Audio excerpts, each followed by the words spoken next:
Let's cross to Pam Caulfield in our Guernsey newsroom. Pam, remind us what was discussed today at the Princess Elizabeth Hospital.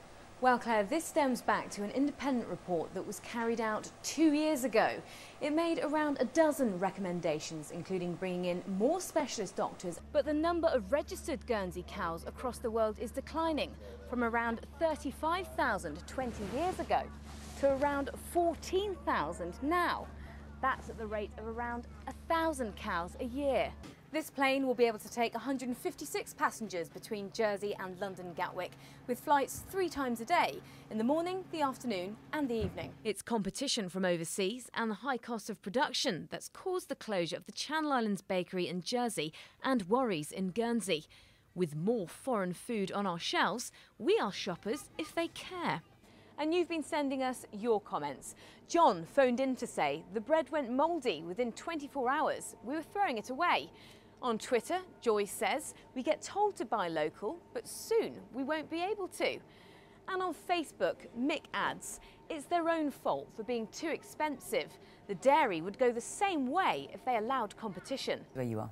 Bye-bye.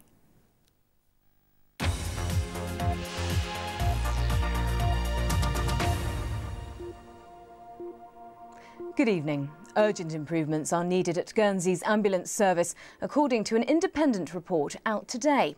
The service is run by St John and is struggling financially. Today's review makes 49 recommendations, including looking at who should operate the service and how it's funded. You know, you can just be doing your work, coming in at work, just little comments, and maybe that might escalate to a little slap where you didn't have my dinner ready. Mary, not her real name, told me she suffered years of abuse at the hands of her ex-husband. Became very violent, very violent. I ended up in hospital. I felt the only way out of this hell was to commit suicide. Guernsey police say they're not treating the reported abduction of a 4-year-old boy in Austria as a criminal case. The child was discovered in the island yesterday. Our reporter Pam Caulfield has been across this throughout the course of the day and is with us now. You can tell us more, Pam. Yes, Edward. Guernsey police sent out this press release last night saying in relation to the reported abduction of a 4-year-old boy from his mother in Austria. Imagine this. You're offered a top job in Jersey. You'll get half a year's salary up front, a performance bonus too, and you don't even need to go for an interview.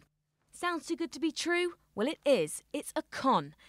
And over 75 years since it closed, this memorial's been put here at West Park to mark some of those first flights connecting Jersey to the wider world. Hello, I'm Pam Caulfield with the latest from the Channel Islands. Guernsey's ambulance service is understaffed and in debt. A report out today has found the control room is struggling to cope. Caring, artistic, positive, family-oriented, beautiful. Still coming to terms with his daughter's death. An emotional day for Sarah's family and friends. Nearly 600 of them packed out St James.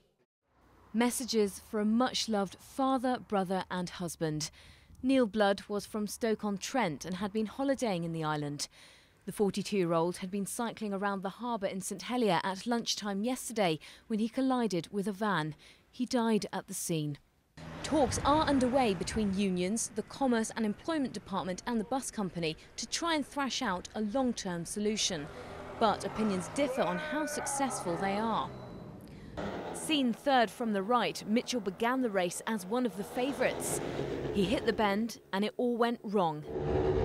Another rider was too close. They clipped in the first corner. Mitch went down and was taken to hospital.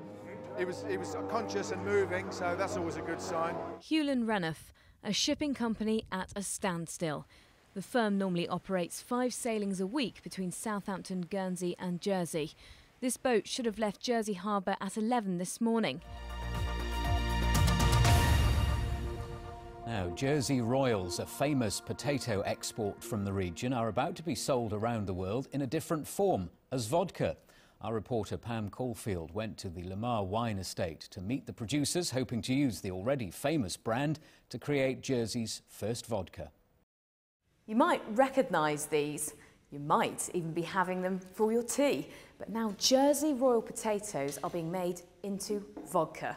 And this is where it's all happening. And let's just meet the man who's making it happen, Dan the distiller here. Just tell us, how would you get this into vodka? Where did they used to go to the toilet? In a pot, under the bed. What do you think about that?